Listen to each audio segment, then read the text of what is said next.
Hello, you're listening to On Israel in Al Monitor. I'm Ben Caspit from Tel Aviv. Israel is stuck, deeply stuck.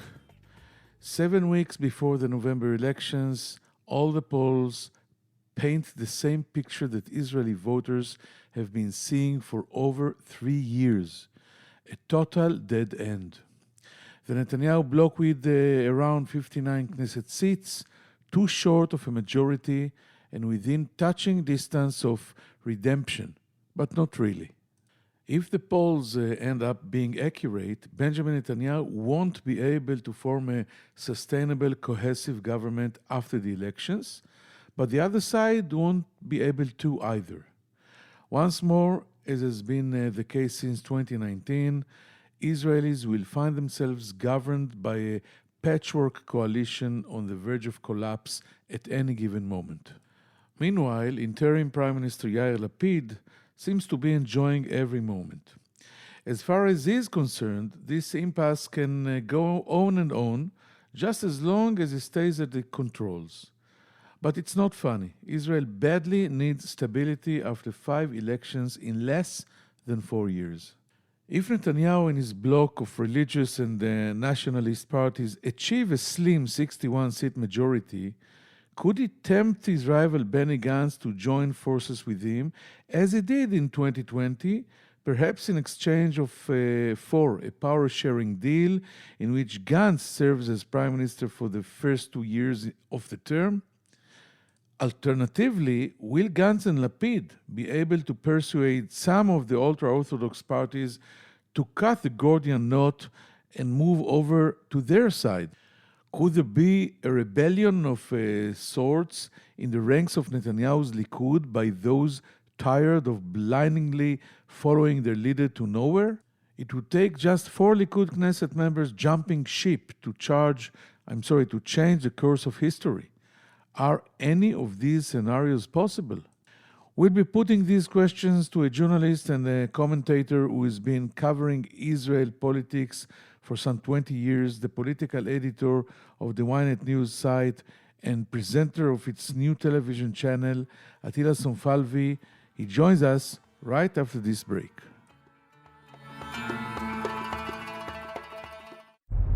Hi, I'm Elizabeth Hagedorn, and I'm the State Department correspondent at Al Monitor. And I'm Joe Snell. I'm Al Monitor's video editor. Let's admit it, this past year has been difficult to stay on top of the news and sift through what's accurate and what's misleading. Let Al Monitor help you. If you care about the Middle East and North Africa, you should consider listening to Al Monitor's audio series On the Middle East with Andrew Parasalidi and Amber and Zaman, and On Israel with Ben Caspit. You can now watch our newest video podcast, Reading the Middle East with Gilles Capel. You can subscribe to these series on your favorite podcast platforms.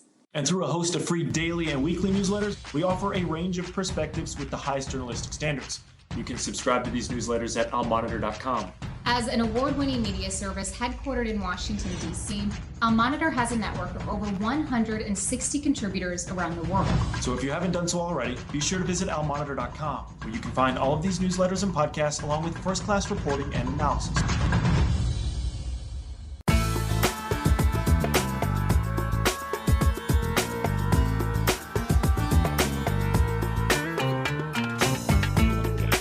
Now I'm really happy to introduce and welcome to our show my dear friend and colleague, Ynet's chief anchorman and senior political columnist, Attila Somfalvi. Shalom, Attila, and thank you for joining us here in On Israel in Al Monitor. How are you doing? Shalom, Ben. Thank you for having me. So glad to be here. We are facing our 5th elections campaign in less than 2 years. I'm sure you're very happy. I'm very happy, yeah. It's entertained, etc. So tell us, what are these elections about this time? Has anything changed, or is the election issue the same as it's been for the past 4 elections? Yes, Bibi, or no, Bibi? Perhaps yes, Bibi, and no, Bibi is still on the table. But if you look at the core issues that we have to deal with in Israeli politics, then we can say that one topic is off the table. That is not important, that is totally buried under the ground, and it's the Palestinian issue. So when you look at the political system in Israel. For so many years, it was divided between those saying, peace now, Oslo agreement, we have to have an agreement or at least some negotiations with the Palestinians.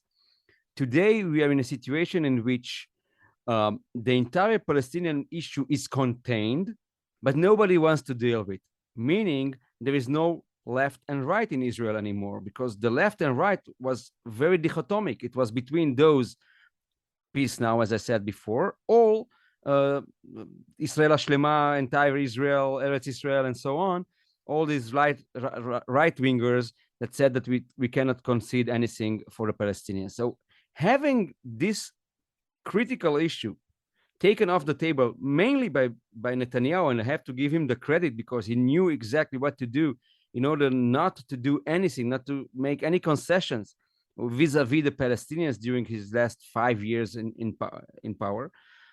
We have to look at what's happening inside in Israel, in Israeli politics, and also in the entire Israeli society. And you understand that for the first time, it's not the first time because that's a process that I've write about since 2017, but we are in a situation in which we can say that we got normalized in some ways. It's between liberals on the left, Democrats, as we call them here in Israel, and the reactionary conservatives, those who want to change how Israeli democracy looks like. And that's a different ballgame, Ben. That's a different ballgame. We can still say small Yamin, left and right. We can say only Bibi or not Bibi. It doesn't matter. The core issues that the battle is around them and for them are issues that deal with how Israel will look like in the future, in the next 5 years, 10 years, 20 years, 30 years, and how our children and grandchildren will live here if they want to live here after what's going to happen if democracy changes. You said so many important things. I want to go back to the Palestinian issue and also to yes, Bibi or not Bibi. So let's begin as usual with Bibi. You recently wrote a column saying Israel needs to move on, and the anti-Netanyahu camp needs to rethink its sweeping refusal to join any future government with him. Have you changed your mind about Netanyahu and his fitness for the country's leadership, or have you simply given up on the possibility of defeating him in the elections and forming a stable government without him? Maybe because it's impossible and we have to think maybe about the state and not about getting rid of Netanyahu all the time. Well, you are so provocative, Ben. That's not surprising. But you are good in what you are doing. And I wanna give you 3 answers to your 3 questions. The first one, I didn't change my mind about Netanyahu. I think Mr. Netanyahu is a big problem for Israel, especially because he changed. And he not only changed, but he also changed his ways. And today, the Likud is not hiding anymore the fact that they want to change how Israel looks like. That's on the table. They're not hiding it anymore. It's not behind some curtains, behind Itamar Ben-Gvir or Smotrich or Ayelet Shaked. They say, we want to change it. We want to change. We want to make changes. We want to say who are the judges, and we want to put them there at the Supreme Court, and we want to make them leave or stay as we wish. That's the first thing. Having said that, or because I said that, we have to go to the second point. It's not, nobody gives up. You can't give up on the fight on democracy or for democracy. We cannot, that's a luxury we don't have. As you well know, Ben, I come from Romania, and I know what it means not to live in a democracy. I know what's to live under a dictator. Romania, and I know before the revolution against Ceausescu, of course. You saw it, and you know. I still feel it in my bones, man. It's there. So this is why I don't have the luxury. We are approaching such a situation. We are not approaching a securitate state, of course. We're not going there. It's not that. I don't want to make this comparison because it's dangerous, and I don't want to go there. But we can go and be such a state like Hungary with Orban, and we can go and be a state like Turkey or any other state where people, they dream about a strong leader that doesn't give a damn about you and me or the Supreme Court or the laws or anyone or the press at all. And at large, and these people are less and less, committed to keep Israel democratic and safe, and therefore we do not have the luxury to give up. But, and here's the but, I go back 2 years ago when Netanyahu and Gantz signed an agreement, and you and me, I'm not sure we were on the same page back then, but I was really, I was really worried about what can happen in Israel if Netanyahu gets his 61. And from my point of view, Gantz actually saved Israel from going down the hill to a non-democratic state. And when you see the democratic camp in Israel, the liberal camp in Israel, it has to ask one question, only one question: why are we here for? What is our main goal? What do we want to achieve? And at this point in history, Ben, the most important thing is not to send Netanyahu home. It may be important to some people, right? But the most important thing for the state of Israel, for the democratic state, for the Jewish and democratic state of Israel, is to keep Israel democratic and Jewish, and to keep it strongly democratic, not to go down the hill, not to go to hell.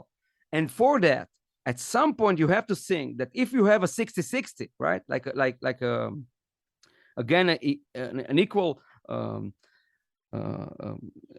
election result, then you have to form a government in which you stop Netanyahu and his colleagues and his friends, those people coming from the deep right. You have to stop them, and you cannot stop them from the opposition. You can stop them only from inside.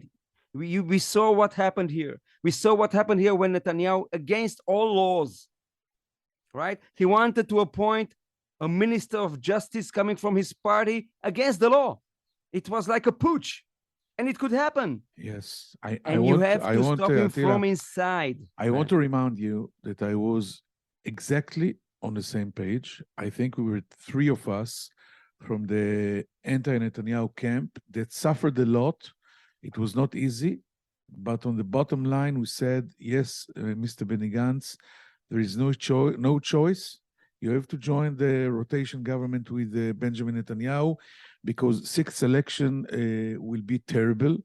And by the way, Netanyahu was gaining momentum after it was going for the fifth.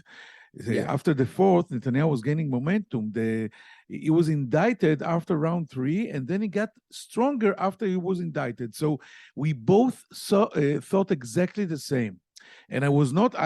Thank you for reminding me. You are right. I'm not. I cannot deny that I'm provocative. But when I asked you this question, I did not mean to do, provocation. Just to ask you, what will you do or think if we will find ourselves on November 2nd in the same situation where we have only two choices: sixth election or another rotation government between Gantz and Netanyahu, but this time Benny Gantz will be prime minister the first term, so Netanyahu will not be able to stab him in the back. Definitely. And the Ministry of Justice will be in the Benny Gantz party. So actually what you said, we're saving or protecting the democracy, and I guess that you will support it. Of course. I will be the first to support it, and I wrote it 2 months ago for the first time here. Nobody thought about this option, because I do think that saying only not Bibi, Rak lo Bibi, as we say in Hebrew, it's a very good slogan for the elections, because it brings out the people and it brings out the camp. But I think people are getting tired, and we are on our fifth or sixth. It's the fifth, right? Fifth round, and we are all. It's confusing. Yeah, it's confusing, and we are looking forward to the sixth, because we do not know how the numbers are going to play out, and we don't know what's going to happen with the Arabs. Also, a huge question mark about these citizens of Israel that are staying at home in spite of the fact that they had 1 year to see the differences that can be if they are in governments and in coalitions. So we are in a deadlock.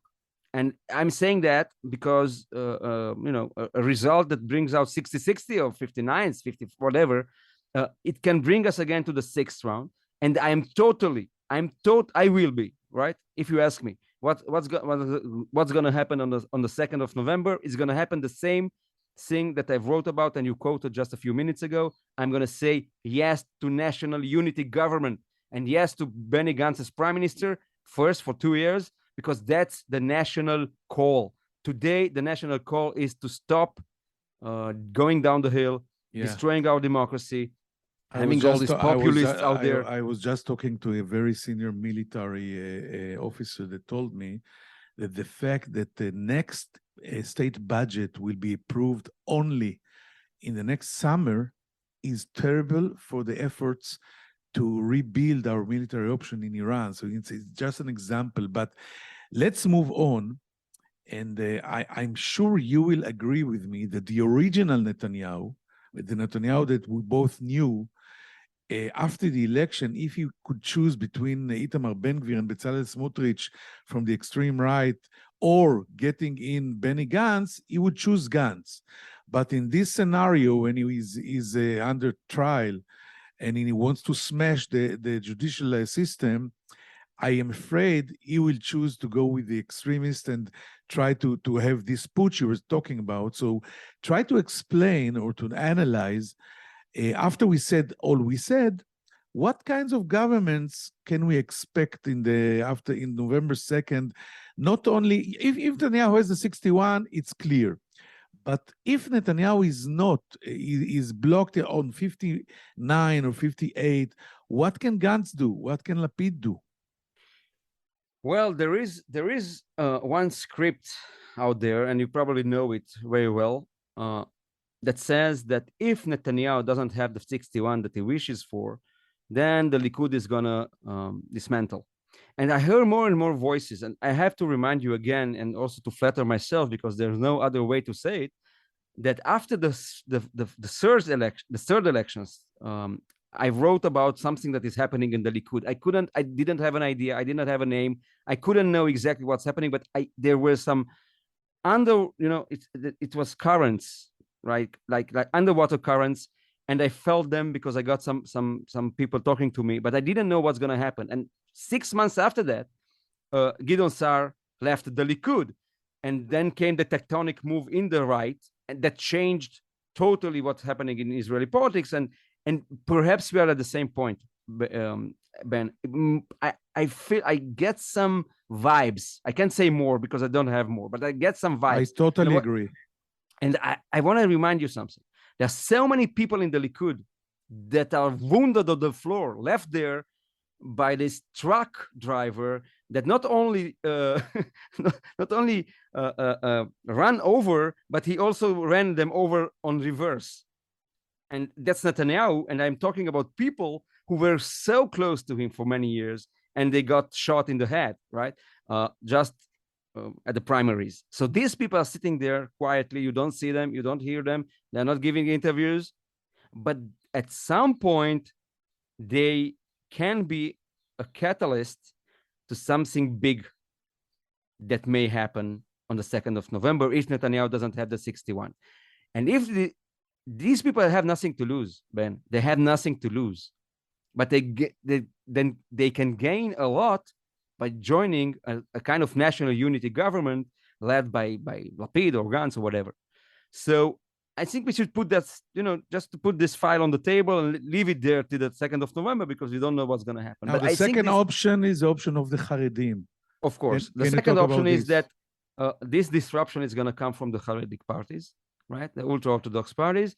And they are going to say to Netanyahu, listen, we were with you for 5 times.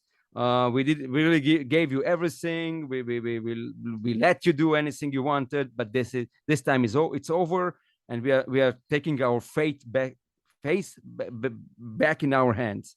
And it can happen, because look at what's going on there. Gantz is working very hard there. Gideon Sa'ar is working very hard there. Even Lapid is sending special messengers and messages to these people in order to calm them down. It's going to be fine. I'm going to go with you, and I'm going to work with you. And this is why I think that there are a few options that can evolve out of a no 61 for Netanyahu on the 2nd of November. So everything is open. And we are all hearing it because 5 times not to be able to form a government is too much. You know, the Haredis are also hungry and thirsty. They are away of the state money for so long. And let's talk a little bit about Likud, Israel's biggest party by far, that's been completely subordinated to its leader and his family in recent years. Are you seeing or hearing? You just said it, an unrest, but you know, we heard this unrest all over again and again after first round, second round. What is the something else, the extra mile that maybe will change it this time? Do you have any idea? No, Ben. And I think that all these people that are looking towards the Likud party and these guys that we call them politicians and leaders, but they remind us more of sheep, right, in a herd. We shouldn't look there because nobody's going to do anything. As long as Netanyahu wants to rule the Likud, he's going to rule the Likud. We saw that 80,000 people came out just a few weeks ago at during the primaries in order to let Netanyahu understand and know we are behind you. And that's a democratic, choice that people made. And this is why Netanyahu feels so strong in the Likud. So where can the unrest build, right? There's only one place, in a disruptive move, in a tectonical move, meaning X people, 3 or 2 or 5 or 4, I don't know, that can will leave the Likud at some point. That's the only way. You cannot do any kind of revolution in the Likud. You cannot do any kind of putsch in the Likud. You cannot send Netanyahu home. As long as Netanyahu wants to stay there, he can stay there. And they will let him to stay there. They will never move from him because Netanyahu has he's a very, very smart guy and very talented in ruling his party and his people. And he knows how to frame every message he wants to get out there. And he frames the messages very well. If he's in power as prime minister, he frames all the messages he wants. If he's the head of the opposition, then he frames and says, I'm the only one that can bring back the Likud to power, although it's a lie, right? We all know that as long as Netanyahu is there, the chances are much lower to get the Likud back into power than with any other leader in the head of the Likud. Like, for example, Barkat, who has a series of very good polls in the past few years, right?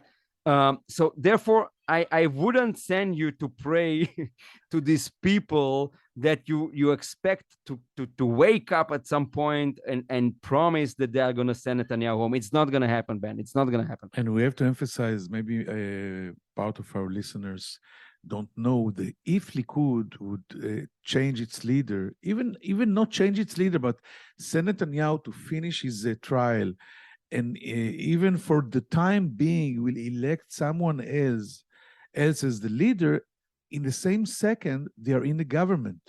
So this is the paradox. But I want to move to Yair. It's not only a paradox. Listen, Ben, we both it's a agree. Catch-22 situation, yes. Yeah, but I want to remind you something, that we both agree that in order to stop this race towards a liberal, whatever the name will be, of a new Israeli democracy, right?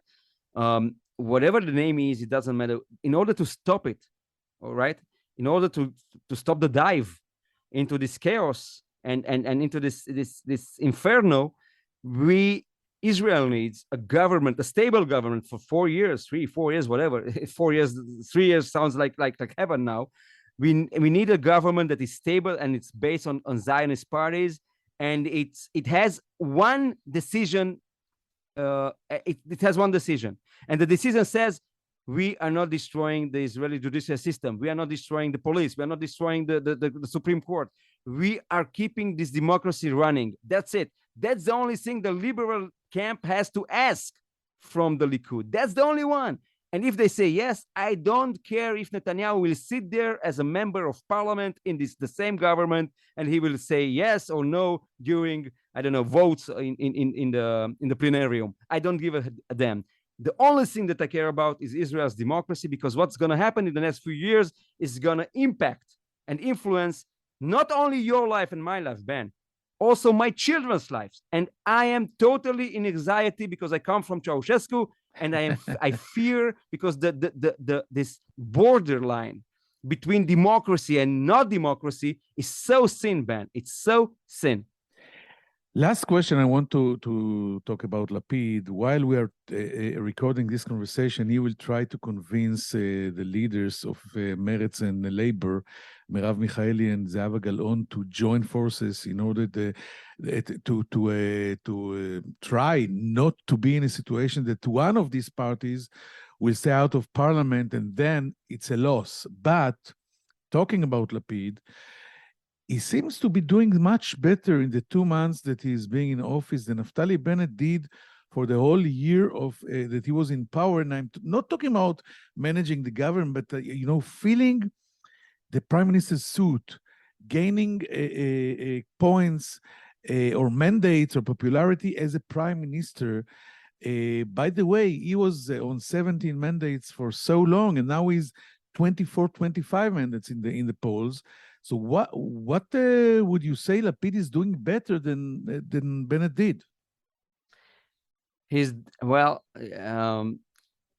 I will use Lapid's words to try and answer this question, because some people ask him in private discussions, yes, why is it happening? So he said, because I'm not trying to show everybody that I'm not Bibi.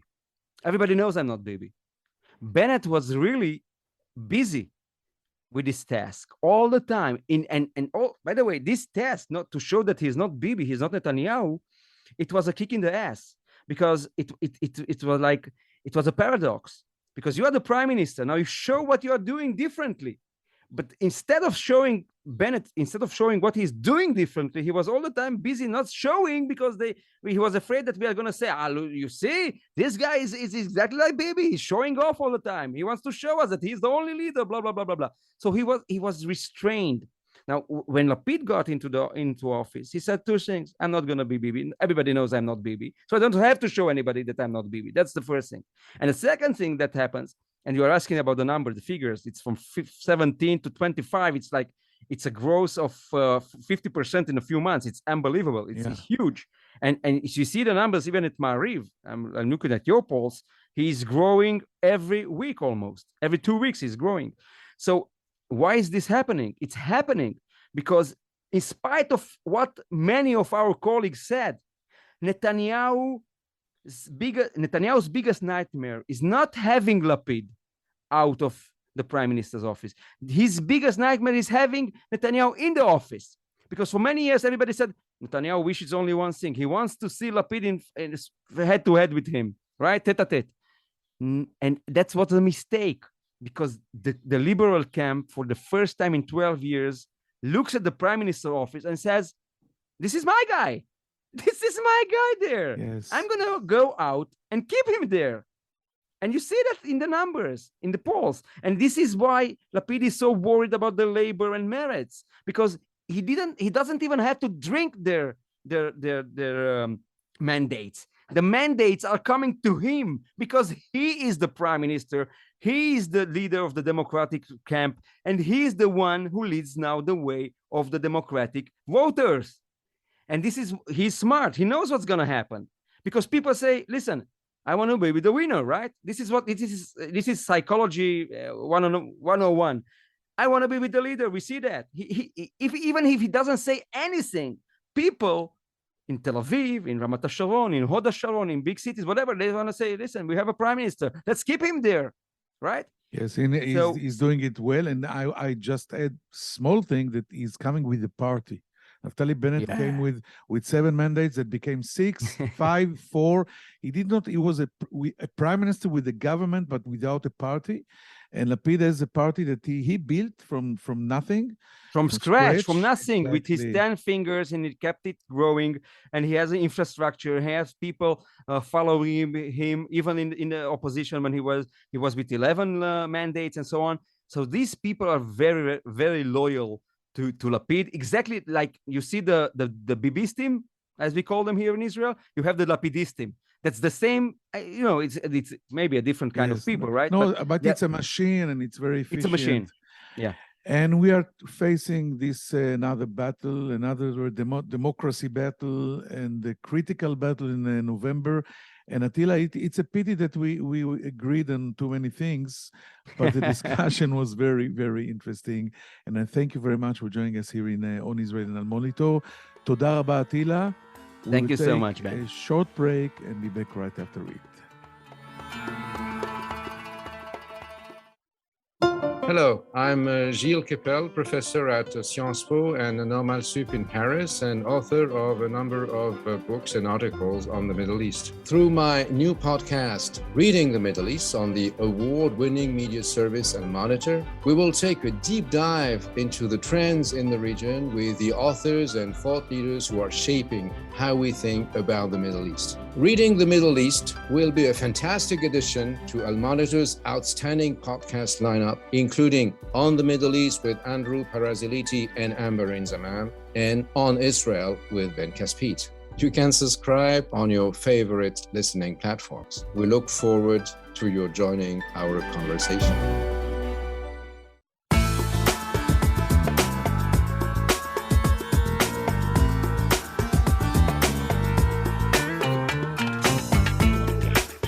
Thank you for staying with us. The main headline from this conversation with the chief commentator of Ynet television channel and senior political analyst, Attila Somfalvi, is that elections in Israel are not anymore between right or left, no ideology about the territories, war and peace, but it's a simple fight between liberals and conservatives. Or how will the Israeli democracy look in the future? Are we going towards an Israeli version of Hungary or maybe Turkey?